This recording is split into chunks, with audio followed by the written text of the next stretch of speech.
Hello and welcome back to the greenhouse. So today is a risky day.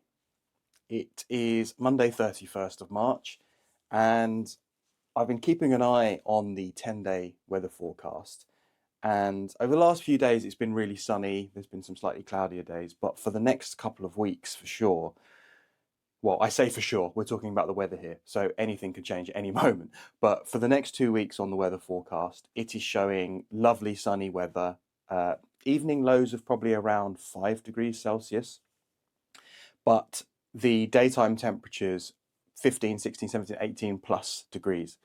And I have made the decision that I'm going to take a risk and plant out my peppers into their chili grow pots. A couple of reasons behind that is they are getting to the point where they're almost run out of space in the container-wise 15L trays, which I think I've probably got at a push another week, maybe 2 weeks in there.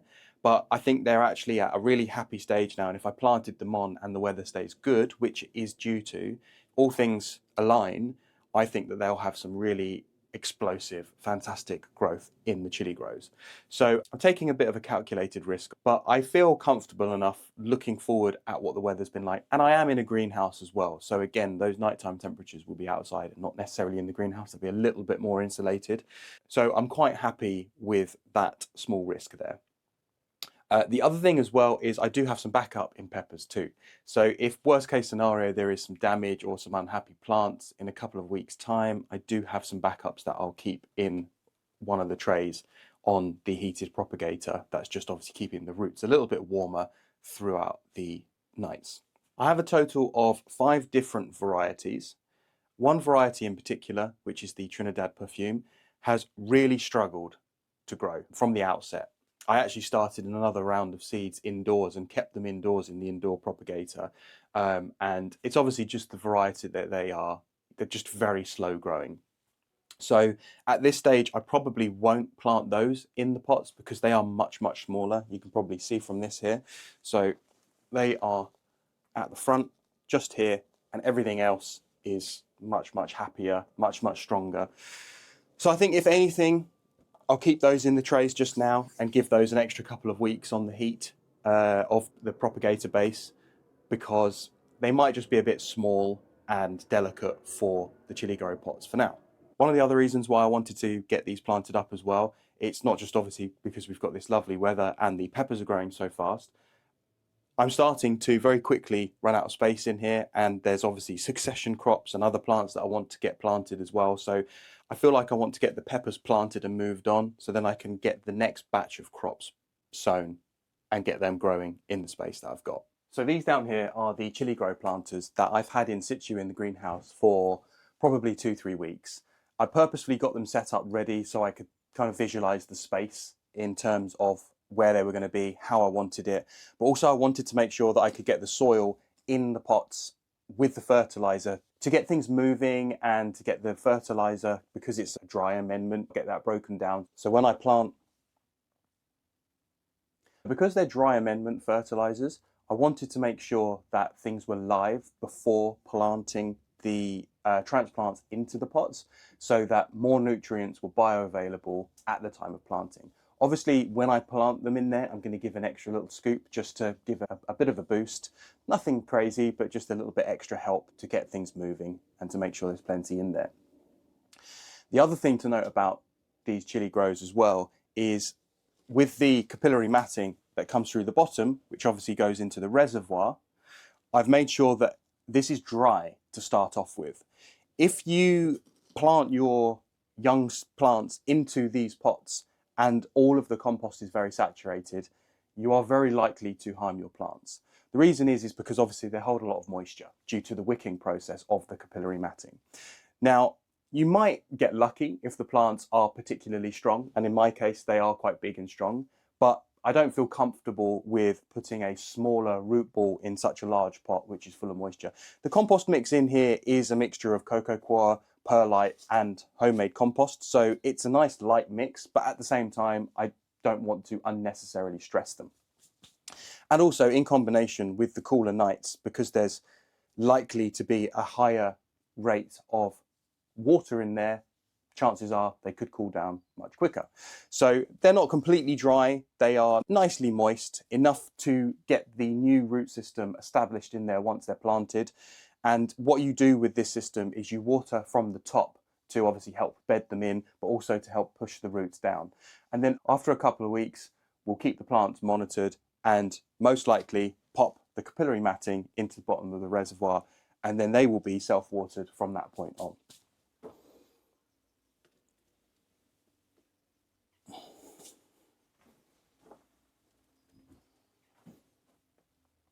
So I'm just going to start off by laying the plants in the pots so they're in situ and ready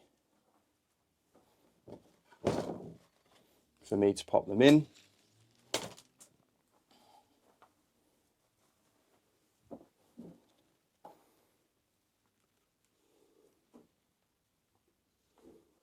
And as you can see, this is what the root balls look like. So they are super happy, and I think they're effectively at the peak of where I would want them.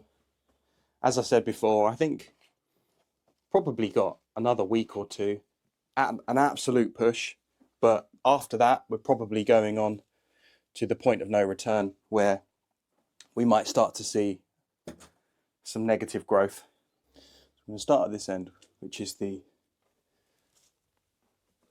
Golden Cow Wonder bell pepper.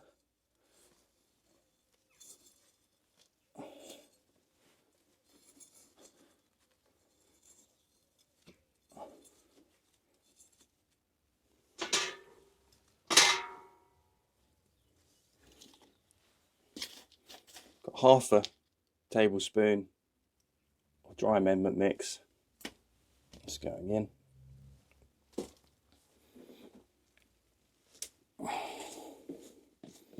Now I've purposefully, as you can see, I purposefully haven't filled the compost all the way to the top.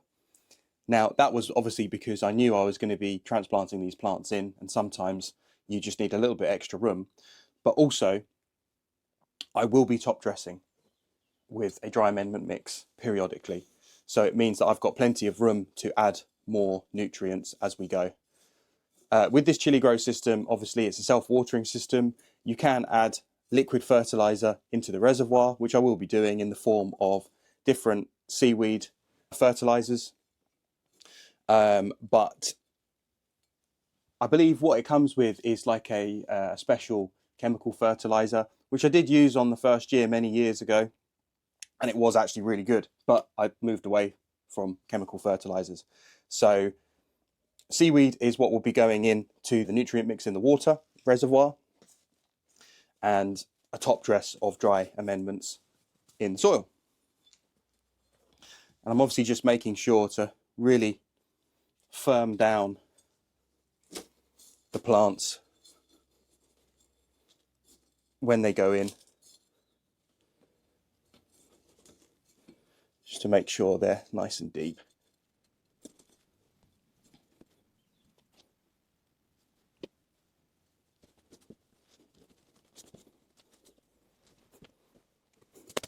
It's always a really difficult time of year, this time of year, because especially when you're growing peppers and tomatoes, so the warm season crops. Well, the main reason is because obviously you start to get more sunlight, the heat starts to get up a bit, and you know, everybody just gets excited about the hotter weather. And it's amplified if you grow warm season crops because you're obviously desperate to get your plants out. I've done it before where you get your warmer season crops out early and they do respond badly to it. It can happen. I obviously always overplant to make sure that I've got backups, which is a good fail-safe. But it's, you know, if you grow plants, you don't like to see distressed plants and you don't like killing plants. It's just part of nurturing and looking after your plants. It's not something that you like to do. So it can be quite a difficult decision to make. But I think what it speaks to is really just being in line and understanding what's been going on with the weather as well. So as I said before, I've been actively looking at the forecast, and I can see that it's due to be nice for the next couple of weeks. But also I'm outside in the garden every day, so I can see and feel what's going on. And I'm making sure to be doing this transplanting early in the morning as well, because it's already really warm in the greenhouse. So I don't want to be caught out in here in the midday sun where it's 30 plus degrees and I'm melting basically. Of course, you know, you'll be in the garden doing bits and pieces like that anyway, but if I can avoid doing any large sum of work in the greenhouse at that point, I have made that mistake far too many times before. So avoiding that is essential. So I also made the decision not to grow any hot peppers this year. So I must admit, it's actually my first year back to properly growing peppers for a number of years. I started growing chilies, I don't know, probably closer to 10 years ago now. And the bug obviously got me really, really strongly. It was even in an older greenhouse. This is the second one that's been here. It's a lovely old greenhouse, but obviously it needed updating. So I've got this newer greenhouse now. But that really gave me the ability to test things out in the garden and get growing with peppers. And it was such a fun activity to do and good excuse to be out in the sunshine. It's obviously stuck with me. But over the last few years, tomatoes have really taken precedent. The main reason for that is I grew an enormous amount of super hot chilies. A big mistake, because nobody really eats a huge amount of super hot chilies. So I had such an abundance, I didn't really know what to do with them. And of course, because they're super hot, you can't eat a lot of them.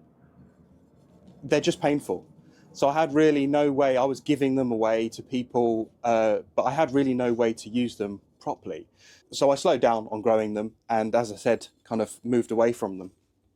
Because they take up a lot of space, and as I said, I got into tomatoes a bit more and stuff like that. So the focus shifted. Now, I've gone for all sweet peppers in different varieties, of course. Not bell peppers, but different shapes, horns, bells, the Trinidad Perfume, which hopefully starts to move along quite soon, which is a like a Scotch bonnet flavour, but without the heat. So I'm very intrigued in that, because I do really like the Scotch bonnet, but sometimes the heat is just a bit much. So if I can get the flavour without the heat, that could be fantastic. I can already feel the greenhouse warming up significantly.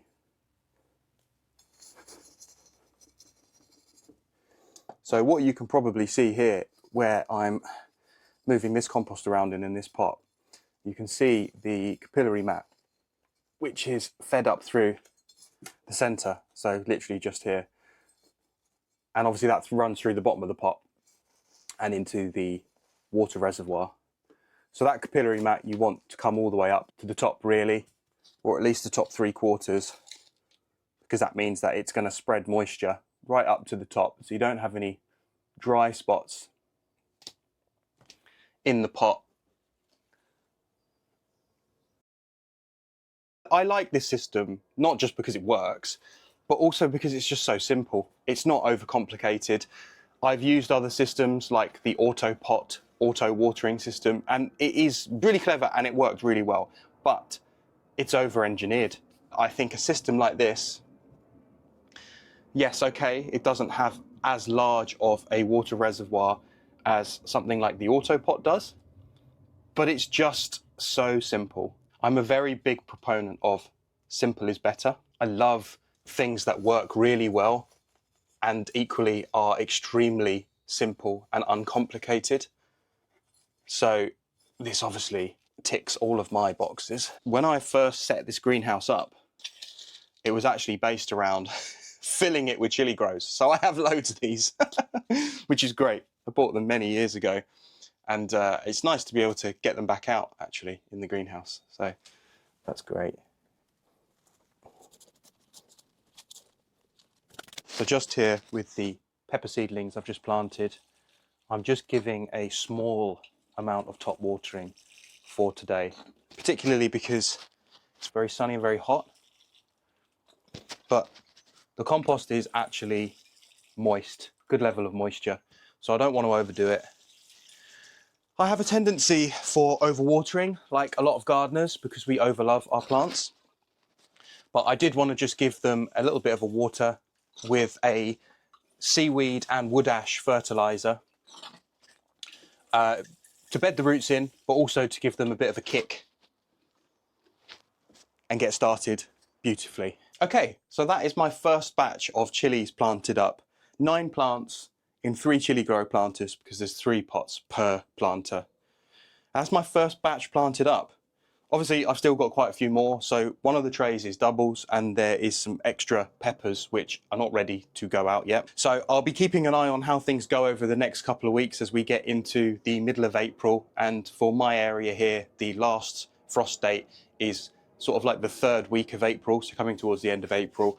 And because I've been able to see the temperature forecast for the next 2 weeks, which is slowly incrementally getting higher and higher, I'm quite confident with getting things out early.